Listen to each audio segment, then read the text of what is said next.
Ibibazo byawe biture Yesu aracyari ku ngoma. Humura, reka kwiyambura ubunyangamugayo, Yesu azagufasha. Nuko dutangiye umwana bari kumuha inzoka iri kumumira bunguri. Hari uwazaga arasakuza, reba nawe reba. Nibyo ntangiye nkubwira ngo ibibazo byawe biture Yesu arabizi. Hari uwavagayo yaravuze turi mu biki, arangije avayo, nuko nguko amureba, nuko nguko amufesinga. Undi nawe aramubaza ati ibyo ni ibiki, rekera aho ngaho. Uyu yaramubwiye ati urambaza iki ko ndi kurera umwana, ni gukora akazi kanjye nk'uko nagasabwe, kandi aka kazi karantunze. Wowe urambaza iki, uvuye hehe? Ati uvuye hehe, kuki uri kumbwira gutyo Mana nyagasani? Uyu nawe yaramufesinze, aramubwira uti nakubonye ibyo urimo ukurera umwana, nabibonye, haverekera aho ngaho, natwe tuzi kurera kandi ntabwo ari uko turera. Mana nyagasani yamwiboneye neza. Uyu ni umukozi wo mu rugo, uyu mukozi nawe ni umukozi wo mu rugo urera umwana. Ariko banza urebe, nakubwiye ngo uraza gusobanukirwa. Yaravuze ati brother, ati musaza wa, ati ngwino hano.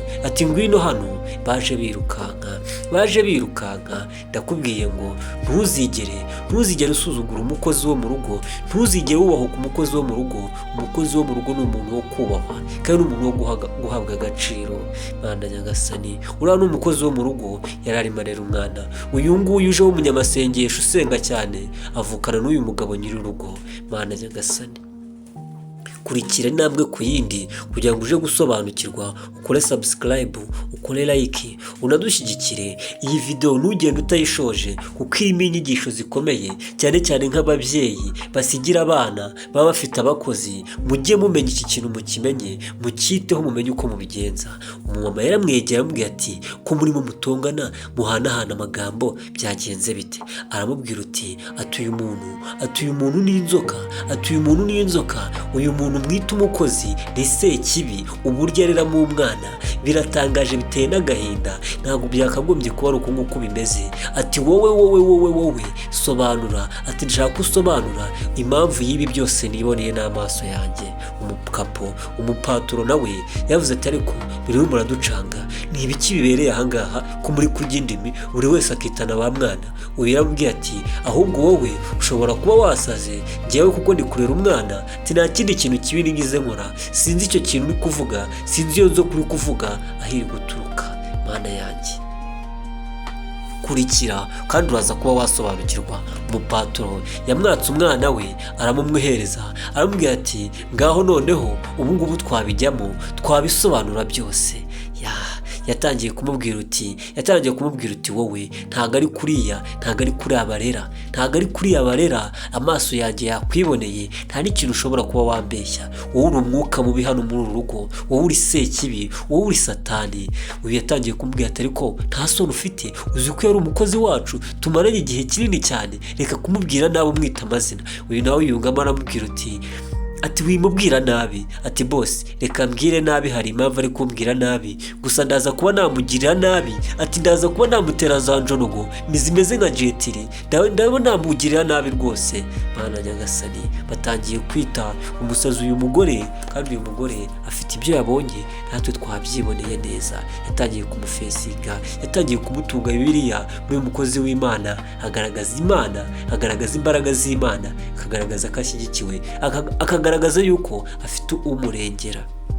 Buriya nawe niba usenga, Imana yo mu ijuru yonyine niyo izagukiza, niyo izakubatura ibibi byose. Ugiye kureba neza, ugiye gusobanukirwa impamvu. Niba wageze ahangaha, urabasha kuba wamenya buri kimwe cyose. Uyu mama afite ubwoba bwinshi, avuga ati sobanura bimeze bite? Ati reka nkubwire mabuja, ati ngiye nanga agasuzuguro kanyu k'ahangaha. Abantu bose baba binjiye ahangaha bavuga ngo ni bene wanyu, bagashaka kurunya hejuru, bagashaka kunesha agaciro. Umva nawe, twamwiboneye neza, yahindukaga inzoka, akenda kumurira uriya mwana, akenda kumumira bunguri. Uyu nguyu aratabara, yagira ngo umubwire ngo nawe umutabazi wawe arahari. Uyu nguyu arimo arigira gutyo kuko abizi neza yuko ari ibyo yabonye, kuko hari icyo yizeye. Mana nyagasani yamufesinze, yamutunze Bibiliya, yaramubwiye ati ndaje nkugaragaze, gutesha agaciro ahangaha, kugira ngo ubone yuko ibyo nkubwira byose ari ukuri. kugaragarire buri wese uri ahangaha. Bosi nawe byaramucanze, umama wiwe yamaze kwicarira, yambwiye ati ndakubonye ugiye kumira uyu mwana wahindutse inzoka, wahindutse inzoka ushaka kumumira, nawe isura yawe yahindutse. Ati ngiye simbeshya, ibyo nkubwira byose amaso yanjye yabyiboneye, kandi icyo nkubwira cyo cyose ntabwo ngewe njya nibeshya. Imana yanjye umwuka uranyobora, nyoborwa n'Uwiteka Imana. Ntabwo Sekibi rero yananira, ntabwo yananira kumutandukanya n'icyiza. Ikibi n'icyiza ntabwo byananira kugitandukanya. Ati niba nkubeshya isobanure, niba nkubeshya isobanure, gusa nta n'ubwisobanuro ufite ndaje nkwandagaze. Yaramubwiye ati wowe nta n'ikintu ushobora kunkoraho, wowe uri Sekibi ahubwo ari wowe, ahubwo ni wowe ugiye kwigaragaza, buri wese akakubonekera ahangaha, buri wese akamenya ububi bwawe. Bose batangiye kwitana ba mwana. Ese birarangira bite? Ese biragenda bite? Ntugende utarangije iyi video, ntugende utarangije video. Niba uzi abantu bakoresha abakozi babakoresha, iyi video ibasharinge. Numara kuyibasharinga urashaka kuba wasobanukirwa, babashe kuba bagira icyo bamenya.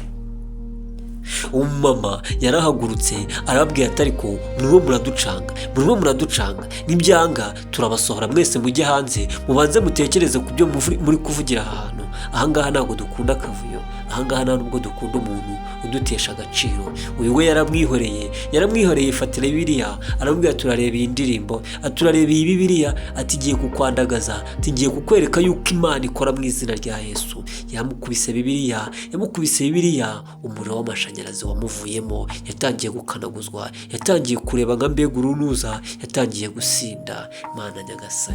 Mana nyagasani, noneho araberetse neza, yaberetse yuko ukuri kose kuri ahangaha nuko nguko, bya bindi byose bimushizemo. Noneho hatangiye kuba yavuga rero sasa, kurikira amagambo ahangaha utabasha kuba wacikwa. Ati ngewe buri kimwe cyose nagombaga kugikora, ati kandi munyumve neza, ati ngomba kwihorera, ngomba misiyo yanjye kuyikora ikarangira, kuko ngomba kwihorera. Mwarampemukiye cyane kuba uje ahangaha. Wa mugore we unyangirije ubuzima, nagombaga kwihorera. Aba bagize ubwoba. Ese arihorera kubera iki? Nakubwiye ngo ibibazo byawe biture Yesu, ubyegereze umutima, ubyegereze Yesu. Yesu azagutabara kandi Yesu azagukiza. Uzirinde kwihorera ni icyaha imbere y'Imana. Ese kuki yahisemo kwihorera? Nibyo ugiye gusobanukirwa, nibyo ugiye kuba wamenya. Yaramubajije ati kubera icyo ushaka kwihorera? Nawe yaramubwiye ati mpamvu nshaka kwihorera, ati ngiye naje gukora akazi ahangaha, ngiye nari mfite umubyeyi urwaye urembye ukeneye amafaranga, aba bosi narabakoreye kuva mu gitondo kugeza nimugoroba, nta kintu kibi nigeze mbakorera, yewe nta nubwo nigeze mbabangamira, ariko nibo batumye niya ku bunyangamugayo. Aba bagize ubwoba. Ese byagenze bite? Niyo mpamvu nakutangiye nkubwira ngo umukozi wo mu rugo ni umuntu ugomba kubahwa kandi agahabwa agaciro. Yarababwiye ati ngiye mama wanjye yararwaye, atarwara igihe kirekire, naje gushaka amafaranga yo kugira ngo mbashe kuba namuvuza, abashe kuba yakira. Ati narabakoreye, ati mbakorera ukwezi kwa mbere, ukwa kabiri, ukwa gatatu, mwanga kumpemba. Amezi aragenda bikenda, nyakeneye amafaranga yo kuvuza mama ndayabura, nabatse amafaranga yo kuvuza kugira ngo ndebe ko nakwishyura imiti, ndebe ko yabasha kugira ubuzima buzima. Ibyo byose byaranze, mwanze kubikora. Narababaye cyane, nagize agahinda. Mama wanjye aragenda ararwara, barangije bamusohora mu bitaro. Nta bushobozi nari mfite kuko ahangaha ariho honyine nakoraga, yewe nta n'ahandi nari kubona ho kujya gukora kugira ngo mbashe kuba nabona amafaranga yavuza mama wanjye. Nabinginze inshuro nyinshi, nkagerageza no kugavura kugira ngo njye kubyibuze ndebe ko nasagura amafaranga. Byaranze, rimwe mwihahiraga. Ndagenda mbura ahantu na hamwe mbasha kuba nakura amafaranga, byibuze mbashe kuba namwohereza babashe kuba yagura imbuto, kuko yararwaye ameze nabi. Nafashe umwanzuro wo gutandukana n'umugabo wanjye kuko nta kintu yari amariye. Mfata umwanzuro kugira ngo njye kureba ko nakorera amafaranga. Nimwe bantu nahingukiyeho, munyizeza ibitangaza yuko muzamfasha, byibuze mukajya mumpembera ku gihe. Ngiye kuko nari mfite ikibazo kinkomereye, nagombaga kuvuza umubyeyi wanjye agakira, kandi nagombaga kubikora mu mbaraga zanjye n'ubwenge bwanjye, kuko nanze kujya kwiyandarika ku muhanda, nanze gutakaza ubunyangamugayo. Ariko ikintu kimbabaje ni ukuntu natakaje ubunyangamugayo ndi kubakorera mwa babyeyi mwe. Ati njyewe simbanga, ati sinanabikora, ariko mwanteye umutima mubi wo kumva yuko ngomba gufata umwana wanyu nkamutangamo ibitambo byibuze kugira ngo mbone amafaranga yo kuba navuza mama wanjye. Mana Nyagasani, nibyo natangiye mbabwira ngo umukozi wo mu rugo mujye bamwubaha. Ibaze nawe iki kintu, uyu mutwe waramuriye, uyu nguyu aramuhindukira aramureba, namubwira ati kuki mwahemukiye umukozi bigeze aha ngaha? Yakomeje kubasobanurira ababwira ati nta bundi butabazi mfite, ati mama wanjye yararwaye ageze aho ngaho ajya no muri koma, ubu ngubu nta bushobozi buhari, mundimo amafaranga menshi, amezi 9 yose mutampembamo ibyo kurya gusa, ariko si byo kurya gusa nari nkeneye amafaranga avuza mama wanjye, n'ubu ngubu aracyari muri koma, n'ubu ngubu nta bushobozi afite. Ati ni gute mwambwira yuko uburyo bwose nari kubonamo bw'amafaranga ntari kubukora? Ibyo uyu mubyeyi aje arabatabaye, umwana wanyu hari hasigaye amasegonda make cyane kugira ngo mugeze aho ngomba kumugeza. Niyo mpamvu nahise njya mu myuka mibi, niyo mpamvu nahise niya ku bunyangamugayo. Numva yuko niba mburiye heza, niba mburiye mu mirimo yanjye, ngomba kujya gushaka imyuka mibi nkajya ikuzimu kugira ngo ndebe ko mama wanjye, kuko niwe nsigaranye wenyine, niwe wanyitayeho, niwe wankoreye buri kimwe. Agahinda kanjye arakazi, nanjye agahinda ke ndakazi, ariko mwarambabaje cyane kugeza aho ngaho bigenze gutya. Mana Nyagasani, uwo mama yifashe mu maso arababara cyane. Ese kubera iki mukoresha abantu mukanga kubishyura kandi bafite ibibazo? Ibaze nawe kugira ngo ahere ko afate uyu mwana ashaka kuba yamutangamo ibitambo. Aba bakozwe n'isoni kuko baramuhemukiye cyane. Niyo mpamvu nakubwiye ngo iyi video ukiyibona uyohereza abantu zibakoresha abakozi, kuko umukozi ni umuntu w'ingenzi cyane, yakugirira nabi cyangwa akakugirira neza. Uyu nawe yakomeje kubabwira uti ntago mwigize mumbanira, n'ibyo mwanyijeje ntago mwigize mubikora. Niyo mpamvu nanjye nakubitaga agatoki ku kandi, ariko kubera amahirwe makeya nsa nkaho ndi umunyamwaku, nsa nkaho ntago ndi umunyamugisha, kuko ibyo ntekereje gukora byose mbikorera umubyeyi wanjye ntago bikunda. Njyewe ubanza hari Imana itanzi, ntago nibaza ukuntu ibintu byose bimbaho. N'igihe nari ngiye kubonera amafaranga byose bihise bipfa. Aho yari agiye kubonera amafaranga ni muri uriya mwana, inzoka yari igiye kumumira, harangiza ikamutwara, bose bakabura amazi, bakabura rwose intama n'ibyuma. Mana Nyagasani, kubera guhemukira uyu mwana, uyu mugore yaramubwiye ati tekera aho ngaho, ibibazo byawe ndabyumvishe, ndakwinginze ngusabye imbabazi, ibyabaye byose nta bushobozi, nta n'uburenganzira tubifiteho. Ati nta nubwo twabikoze tubikunze, nta mpamvu y'icyo ngicyo rwose. Ese kubera iki? Atangiye kwiyegisicyuza, atangiye kumusaba imbabazi. Yaramwegereye aciye bugufi, kuko nabo baciriye bugufi bababwira byose.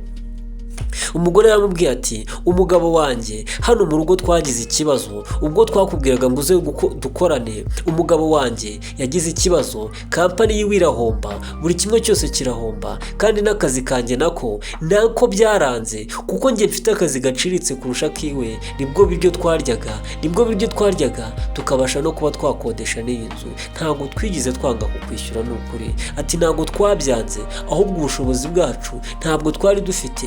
Iyo wavugaga twakubwira mu kundi kwezi gutaha, tukakubwira mu kundi, ariko nta nubwo twari tuzi aho amafaranga azava. Ati ntabwo twanze kukwishyura, kuko rwose ibaze nawe kuba waza amezi yose ashize nta n'ukwezi na kumwe twigize tukwishyuramo. Ntabwo ari ubundi bugome bundi. Ati ahubwo ni ikibazo twagize muri famiye, twagize ikibazo gikomeye cyane, imitungo yacu barayiteza, bigeze aho ngaho tuza gukodesha aha ngaha, kandi n'aha ngaha barenda kuba badusohora. Ibaze nawe, ibaze impamvu bigenze gutyo. Nabo ubwabo barenda kubasohora mu nzu, nta bushobozi bafite bwo kuba babasha kwiyishyurira inzu. Ibaze nawe rwose. None umumama cyangwa se uyu mumama nawe yataye umugabo we ajya gufasha mama wiwe, ahingukira ku muryango ukennye cyane, bamwizeza yuko bazamukorera ibitangaza, birangira nawe batamufashije. Ibaze nawe. Ibi byonyine ikintu kibikuraho, ikintu kibihima ni ugusenga. gusenga rero, gusenga ni ukwizera no gusoma Bibiliya n'ijambo ry'Imana, buriya birafasha kandi birabohora.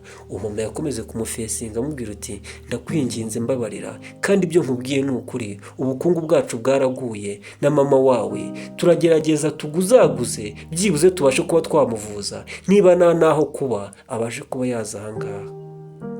Uyu nawe yaramubwiye ati rwose mabuja, ati urakoze cyane, ati nizera ko ibyo umbwiye ari ukuri, ati ni ukuri rwose n'umutima wanjye ndahamanya n'umutima wanjye, ati kuko ni ukuri, kuko niba tutanaguha n'amafaranga byibuse ngo ubashe kuba wajya guhaha unagavure, ni ikigaragaza yuko ikibazo kirakomeye. Mushiki we disi, mushiki w'uyu mugabo nawe yaraje aho ngaho arareba, niwe umutabaye, umwana wabo yaragiye muri uko kugenda nako yaragiye mu maherere bitewe n'ubukene bwabo. N'uyu nawe ikibazo cy'ubuzima kiragoye, iyi si iragoye cyane, iyi si irandagaye. Niyo mpamvu ingingo imwe yonyine, umuvuno nta wundi ni ukwegera Uwiteka, Uwiteka akaba ari ugutabara.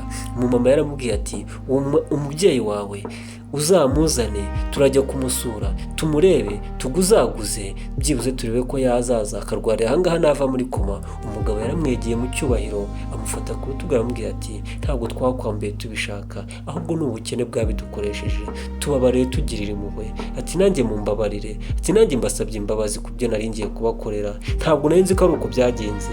Ati nari nzi ko ariko ababosi bamera, kuko nibwo bwa mbere nari nkoze akazi ko mu rugo. Ati Imana inambabarire kwiya ku bunyangamugayo, ati njyewe nari umukirisitu, ntabwo ibi bintu byagakwiye. Umama yaciye bugufi aramupfukamira aramubwira ati tubabarire turakwinginze. Uyu nawe w'umugabo aramubwira ati turakwinginze mujye musaba imbabazi.